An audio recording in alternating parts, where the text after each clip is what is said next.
This week we are reading two parashiot, Acharei Mot and Kedoshim. The main theme will be around sanctity and holiness. Now, we normally interpret holiness and sanctity as something sacred, and sacred is associated with something threatening and scary. We are scared of desecrating the sacred, and so we are very careful of it. We are very distant and separated and removed. Holiness, however, it's something very different. Because holiness, it's not only being separated from something, but it's engaging into something. And so what it exactly means for the Jewish people to be holy, we could think, perhaps, that from then on, the Jews will have to be removed from society and removed from the world.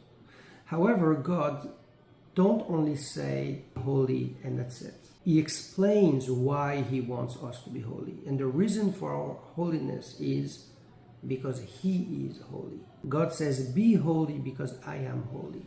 Now, what would he have to explain himself and what the godly holiness has to do with ours? And perhaps the reason is very important because it seems that God is holy and he wants to engage with us. And so he's telling us, please sanctify yourself, be holy, so we could meet and interact together. It's a bit like a marriage between a man and a wife and a husband. In Hebrew, we call this creation of holy relationship kiddushin, a sanctification. When a woman enters the chuppah, she receives the ring and the husband says, you are mekudeshet, you are holy. What is that holiness? It means that she is separating herself from all the men of the world to be in an exclusive relationship with her husband. The same thing is true with God. He's not asking us to separate ourselves from things for the purpose of it, just to be holy with ourselves. In turn, he wants us to focus our minds and our emotions and our devotion to the relationship with him. And so I would say, perhaps commandment of our parasha, that seems to be very esoteric. Be holy, it's much less practical than putting tefillin or keep Shabbat or learning Torah or helping the poor. It's very spiritual, it's difficult to grasp.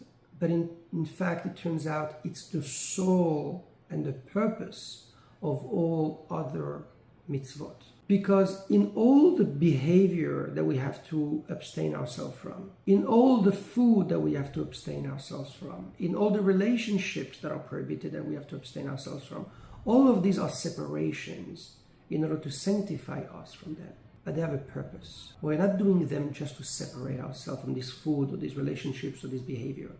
We are doing them in order to engage in a relationship